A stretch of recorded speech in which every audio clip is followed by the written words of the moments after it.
crise, c'est un réflexe humain pour s'imaginer qu'on puisse affronter quelque chose et donc contrôler quelque chose. Et on va voir que peut-être qu'un des ressorts pour rebondir, pour se rebooster, pour prendre ce mot, c'est justement plus dans le lâcher-prise que dans le contrôle. Et c'est très dur pour des organisations qui cherchent l'efficacité et la performance, de dire qu'il y a une immense efficacité, une immense performance à trouver dans le lâcher-prise. On va essayer de voir ça très concrètement.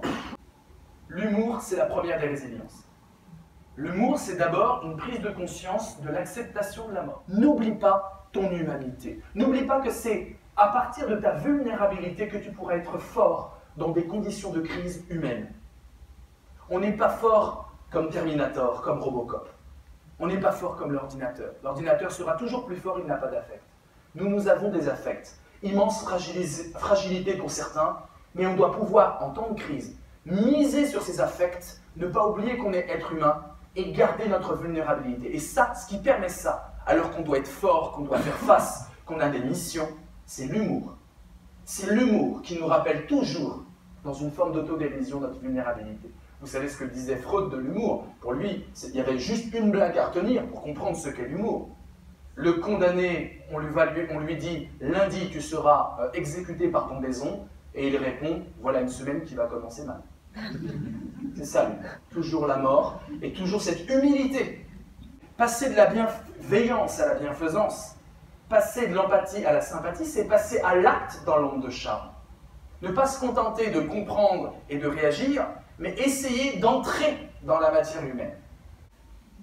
Vous savez, Top Gun 1986, Top Gun, c'est un film intéressant avec Tom Cruise parce qu'il y a eu plus de 500% de demandes pour la marine.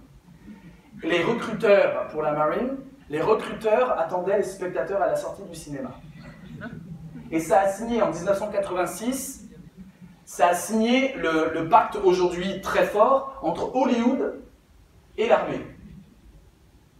Parce que Hollywood disait on vous prête notre matériel très coûteux, les avions, les tanks, tout ça, mais vous donnez une belle image de l'armée parce que ça nous sert pour le recrutement. C'est 1986 avec Top Gun que ça commence.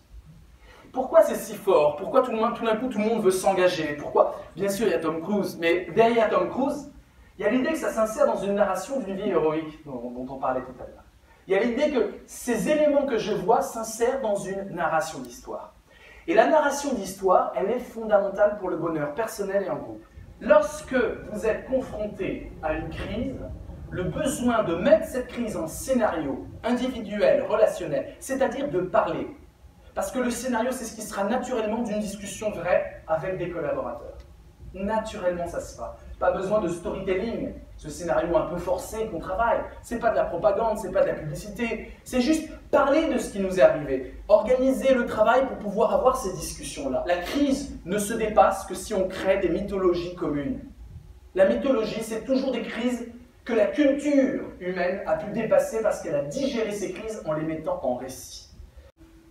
J'ai créé, non pas un livre, mais une application qui scanne vos valeurs humaines. Ça s'appelle Deep Pro, je vous engage à la faire, il faut 20 minutes.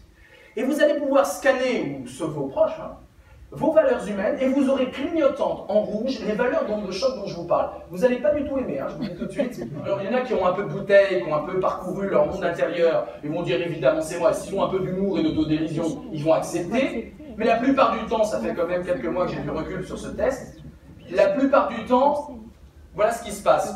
Mais celui qui, par exemple, jugé comme étant dans une logique obsessionnelle, va répéter de façon obsessionnelle que ce n'est pas lui. Il va faire 5 fois le test pour essayer d'avoir un autre score.